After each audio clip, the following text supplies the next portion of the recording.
Melanjutkan kisah Paxton yang menjadi satu-satunya orang yang berhasil selamat dari tragedi di Slovakia, ia ditemukan pingsan di dalam kereta dengan anak Pak Martin yang hilang entah kemana, di mana Paxton langsung dibawa ke rumah sakit untuk mendapat perawatan sampai kondisinya kembali pulih.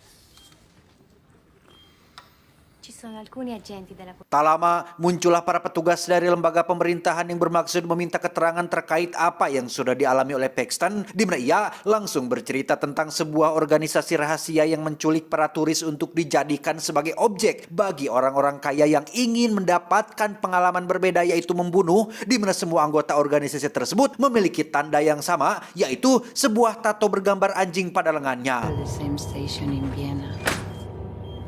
To say look something like this. Help! Somebody help me!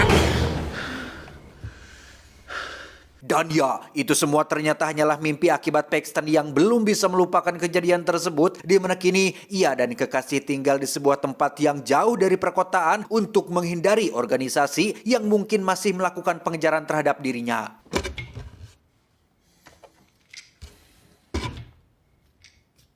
Keesokan paginya, si kekasih pun terbangun oleh tukang kebun yang sedang memotong pohon menggunakan gergaji mesin, di mana saat si kekasih turun ke bawah, alangkah terkejutnya ia saat melihat Paxton sudah maut dengan kondisi kepala yang sudah putus. Dan ya, si tukang kebun tersebut ternyata adalah utusan dari organisasi yang ditugaskan untuk menghabisi Paxton, di mana ia membawa kotak berisi potongan kepalanya untuk diserahkan kepada seorang pria tua yang merupakan bos atau pemilik dari organisasi rahasia tersebut. Dan inilah Hostel 2. Kisah akan berfokus pada anak orang kaya asal Amerika bernama Beth yang sedang kuliah di Roma, Italia, jurusan seni, di mana saat ini Beth sedang dalam kelas melukis yang kebetulan objek yang dilukisnya adalah seorang model bulucun alias tanpa busana bernama Alexi yang langsung memamerkan setiap lekukan tubuhnya di depan semua orang. Handle your pencils, boys. Selesai dengan kelas melukis, sahabat Karibet yang bernama Whitney pun mengajak liburan ke kota Praha yang lokasinya tidak terlalu jauh dari tempat mereka berada. Mendengar putrinya minta izin liburan, ayah Beth yang merupakan pria konglomerat pun bermaksud menyiapkan segala keperluan seperti pesawat, jet, hotel, dan segala macam fasilitas mewah. Namun Beth yang sejak awal tidak ingin terlalu menonjol pun langsung menolak tawaran ayahnya dan memilih untuk liburan dengan gaya menengah ke bawah.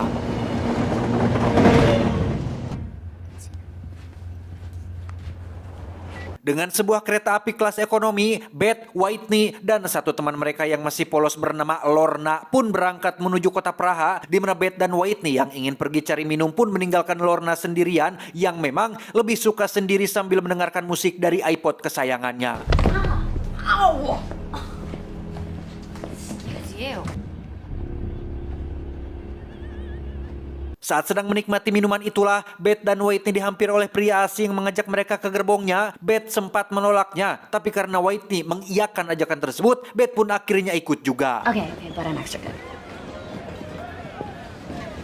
Setibanya di gerbong si pria, Beth dan Whitney pun harus menghadapi beberapa teman si pria yang bersikap cunihin alias tidak sopan, yang menjurus ke hal-hal yang bersifat tidak senonoh, sehingga Beth dan Whitney yang merasa risih pun langsung pergi meninggalkan mereka semua. Okay, it's not like we're on like campus and you can like call the dean and file a report or something.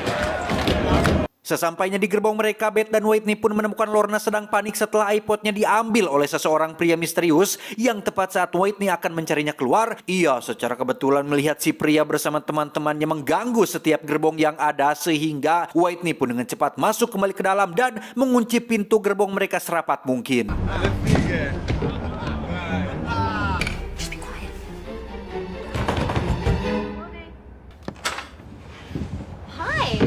Dan ya, itu ternyata adalah Alexi yang berhasil membawa kembali iPod milik Lorna, di mana ia mengaku sedang akan pergi menuju sebuah negara bernama Slovakia dan mengajak mereka semua untuk ikut bersamanya jika ingin liburan yang keren dan menyenangkan. Nostrovia. Astrovia. Pada akhirnya BCS pun tidak jadi ke Praha melainkan ikut ke Slovakia bersama dengan si Alexi, di mana hostel atau penginapan yang mereka datangi ternyata adalah hostel yang sama dengan yang pernah Paxton dan kawan-kawan di film pertama kunjungi, pun sama dengan si resepsionis yang masih sama dengan yang muncul di cerita sebelumnya. No, I got this one. Setelah Beth dan kawan-kawan selesai check-in dan menyerahkan paspor mereka, si resepsionis mulai menunjukkan keanehannya saat pergi ke ruangan rahasia, di mana ia melakukan scanning terhadap paspor milik Beth dan kawan-kawan untuk dikirimkan kepada para klien dari organisasi rahasia, sehingga bisa disimpulkan bahwa sejak awal hostel ini memang dikelola oleh organisasi yang bertujuan untuk menampung dan menyiapkan para calon korbannya yang nantinya akan diculik satu persatu setelah berhasil terjual kepada para beberapa klien yang meminatinya.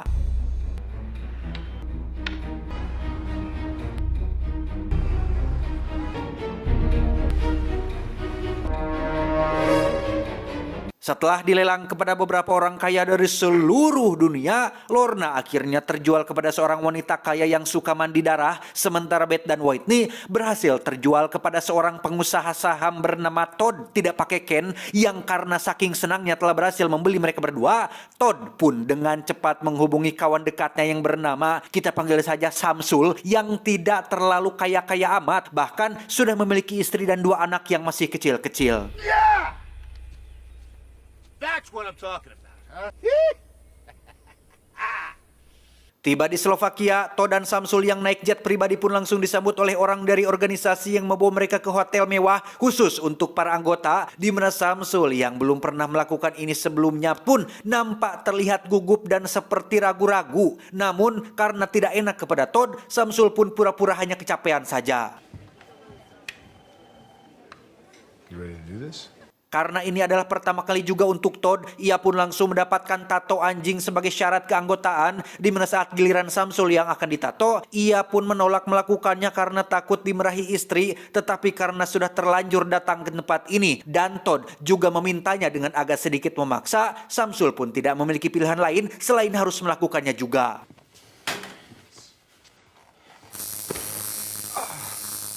Kembali ke Beth dan kawan-kawan yang sedang jalan-jalan di kota Slovakia, mereka tak sengaja bertemu dengan barudak letik bangor atau anak-anak Badung lah yang suka memalak dari para turis, yang ketika Lorna bermaksud memberikan mereka permen, salah satu bocah pun meludahinya dan langsung lari pergi begitu saja.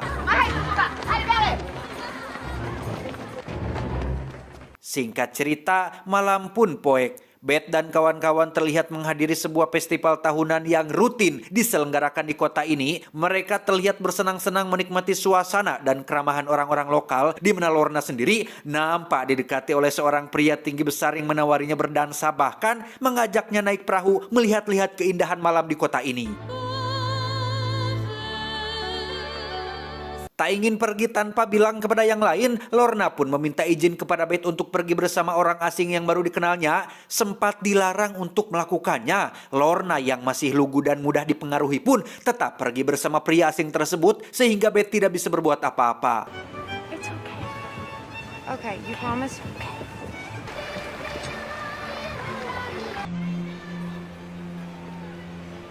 Tak lama, Beth pun dihampiri oleh seorang pemuda tampan asli Slovakia yang mengajaknya untuk dansa dan katanya ingin menyampaikan sebuah pesan yang sangat penting. Namun Beth yang menilai pemuda itu mencurigakan pun menolak ajakan tersebut, sehingga si resepsionis yang ikut dalam festival pun mencoba membantu Beth, barangkali merasa risih oleh pemuda lokal barusan.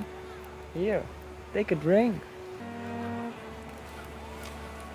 Tanpa mereka semua sadari, Todd dan Samsul terlihat berada di festival tersebut sedang mengamati para calon korban yang akan mereka habisi, yang karena Samsul penasaran dengan latar belakang dari korbannya, ia pun memutuskan untuk menghampiri Beth dan sempat mengobrol sebentar dengannya. Cheers. Cheers, thanks. Beralih ke Lorna yang sedang naik perahu dengan si pria asing, ia dibawa menuju tempat sepi yang jauh dari keramaian, di mana saat mereka berdua sudah sampai di daratan, Lorna pun diminta untuk menutup matanya dan tiba-tiba... What are you doing? Close your eyes. Sementara Lorna sudah berhasil diculik oleh organisasi, Beth sendiri harus menjadi satu-satunya orang yang paling waspada dan paling sadar di antara mereka bertiga. Bahkan ketika melihat Whitney mabuk bersama dengan seorang cowok yang baru dikenal, Beth yang khawatir pun langsung bergerak untuk mendampinginya. Dude, you coming? Are you okay? I'm good. I'm coming. Tiba di depan kamar hostelnya, Beth yang tak ingin kawannya dimanfaatkan pun mengusir cowok itu dari sana, tepat saat Beta sengaja melihat dua pria mencurigakan yang sedang membereskan barang-barang di salah satu kamar tamu.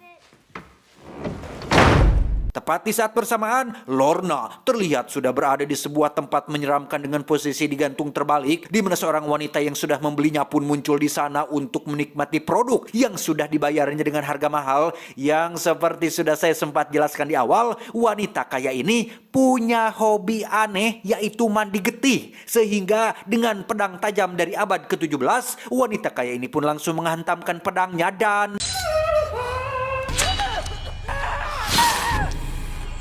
Keesokan paginya, Todd dan Samsul terlihat sedang jogging bersama mempersiapkan diri mereka untuk menyambut malam yang sangat penting nanti, di mana Samsul akhirnya mengutarakan keraguannya untuk ikut dalam hal ini sehingga terjadilah sedikit perdebatan ketika Todd membahas tentang cerita lama mengenai hutang-hutang Samsul yang ternyata dilunasi oleh Todd, yang alhasil Samsul yang merasa hutang budi pun lagi-lagi harus dibuat tak berdaya dan harus menuruti apapun ajakan dari sahabatnya.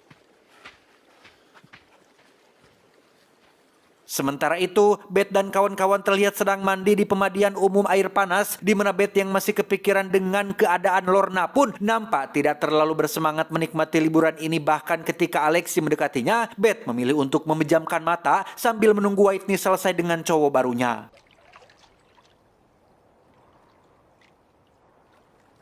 Dan ya, ketika siuman, suasana di pemandian umum tiba-tiba sudah sepi tanpa ada satu orang pun yang terlihat, di mana Beth harus dihadapkan oleh beberapa orang dari organisasi yang bermaksud untuk menangkapnya.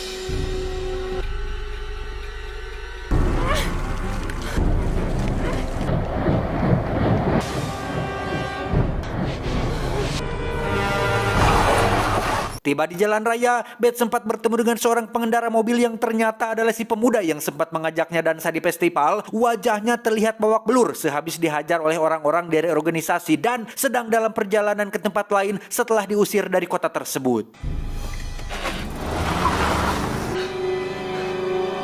Beth pun lari ke dalam hutan dan sempat terjatuh setelah terkena perangkat tali yang dibuat oleh anak-anak Badung, di mana saat mereka memukulinya dengan kayu, muncullah seorang pria yang ternyata adalah si bos alias pemilik organisasi yang berhasil mengusir anak-anak tersebut dan menyelamatkan Beth untuk dibawa ke rumahnya.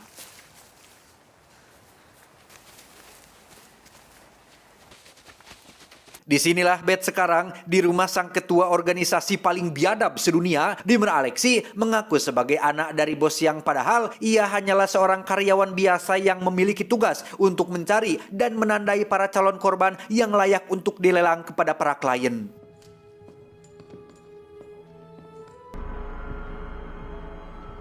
Setelah pakaian Beth diganti dan wajahnya didandani, Alexi pun menyuruh Beth untuk istirahat dulu sembari menunggu pihak kepolisian datang untuk mengusut kasus hilangnya Lorna dan Whitney. Yang tak lama setelah Alexi keluar kamar, Beth yang tidak tenang pun mencoba melihat keluar jendela dan menemukan ada beberapa orang yang sempat mengejarnya memasuki rumah ini, sehingga Beth pun dengan cepat masuk ke dalam sebuah lemari tanpa sadar jika lemari tersebut adalah sebuah jalan masuk menuju ruangan khusus tempat disimpannya kepala beberapa korban yang dianggap paling spesial dan paling menyusahkan, yang salah satunya adalah kepala si Paxton. Setelah Beth berhasil ditangkap oleh para penjaga, kita akan melihat Whitney sedang disekap bersama beberapa turis lainnya. Satu persatu dari mereka pun dibawa ke hadapan seorang penata rias yang khusus ditugaskan untuk mendandani para calon korban agar terlihat menarik di hadapan klien, di mana Whitney berhasil memanfaatkan kesempatan itu untuk menggigit hidung si penata rias dan mencoba mencari jalan keluar dari tempat ini, tetapi...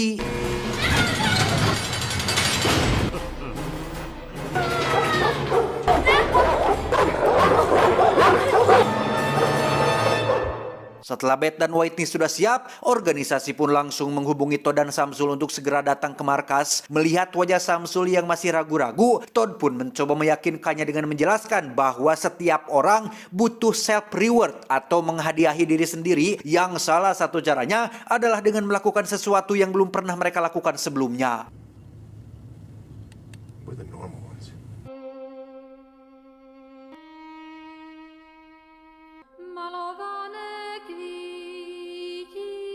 Tiba di pabrik yang sama dengan yang ada di film pertama, Todd dan Samsul pun dibawa menuju ruang persiapan berisi segala jenis benda tajam yang biasa dipakai untuk alat, di mana Samsul masih saja terlihat ragu, tetapi demi kesetia kawanan, ia pun memutuskan untuk melakukannya.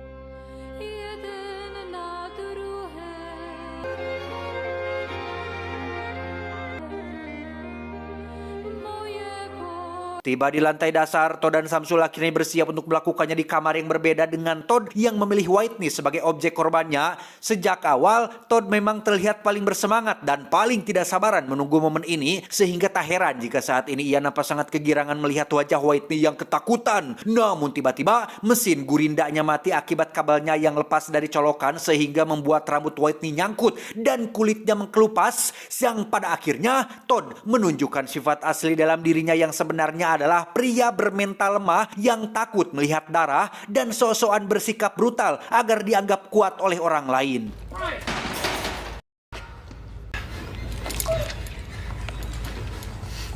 Tanpa menyelesaikan apa yang sudah ia mulai, Todd yang sudah kehilangan mood pun memilih untuk meninggalkan Whitney seperti itu tanpa ingat bahwa dalam kontraknya dengan organisasi ini jelas-jelas tertera aturan penting agar setiap klien wajib menyelesaikan apa yang sudah dia mulai, sehingga karena Todd keras kepala dan tetap ingin pergi, para penjaga pun langsung melepaskan beberapa ekor anjing galak yang dengan cepat menghabisi Todd di dalam lift tersebut.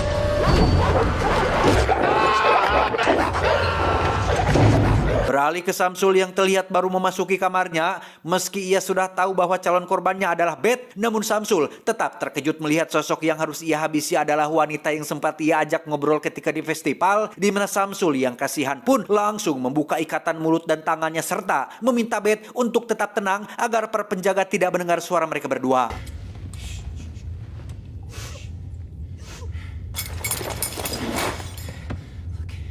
Dengan fakta bahwa dirinya sudah terikat kontrak dengan organisasi, Samsul pun harus memilih antara menghabisi Beth atau berkorban dengan menyerahkan nyawanya sendiri kepada para penjaga seperti yang dialami oleh Todd. Melihat Samsul kebingungan, Beth pun buru-buru meyakinkan Samsul untuk jangan melanjutkan ini sembari mengatakan bahwa Samsul adalah seorang pria baik-baik yang tidak akan sampai tega dan sanggup mengambil nyawa seseorang. Disitulah letak kesalahan Beth saat ia tak sengaja mengucapkan kata sanggup dan tega, seolah merendahkan dan menganggap Samsul lemah yang tidak akan sanggup melawan, sehingga hal itu mengingatkan Samsul akan perlakuan Todd sahabatnya yang sering mengungkit-ungkit perihal utang budinya di masa lalu, termasuk sering menganggapnya Samsul lemah yang harus menurut setiap perkataannya, yang alhasil Samsul yang tadinya enggan melanjutkan pun kini berubah pikiran dan langsung memukul Beth dari kepala belakangnya. Samsul yang di awal seperti orang baik pun kini berubah menjadi sosok seperti psikopat yang kembali mengikat Beth pada kursinya. Yang tak lebih setelah itu, ia pun diberitahu oleh para penjaga tentang Todd sahabatnya yang sudah maut akibat melanggar kontrak yang sudah disepakati. See what she did to my friend.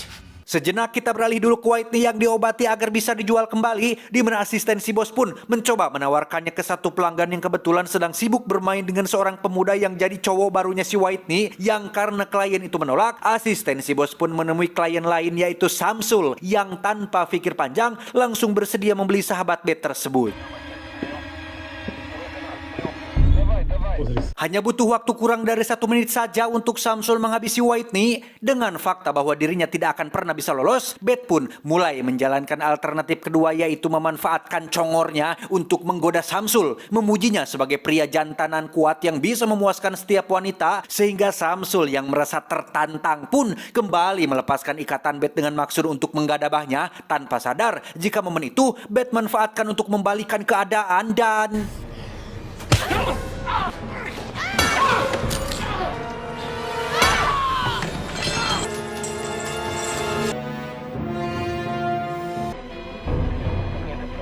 Tepat saat si bos dan para penjaga datang ke sana, Beth sudah dalam posisi ancang-ancang akan memotong Johnny-nya si Samsul, yang ketika si bos menyuruh para penjaga untuk menembak mereka berdua, Beth dengan cepat menawarkan sejumlah uang dalam angka besar untuk membeli Samsul, termasuk ingin mendaftar sebagai anggota organisasi baru karena seperti yang sudah saya jelaskan sebelumnya, Beth ini adalah anak dari seseorang yang sangat kaya raya di Amerika Serikat. Bahkan jika ia mau, tempat ini pun bisa Beth beli dengan tabungannya yang ada di Bank Swiss, Roma, dan negara-negara lainnya. Sehingga melihat ada cuan yang lebih banyak ditawarkan kepadanya, si bos pun menjadi tertarik dan langsung menerima tawaran tersebut. Business.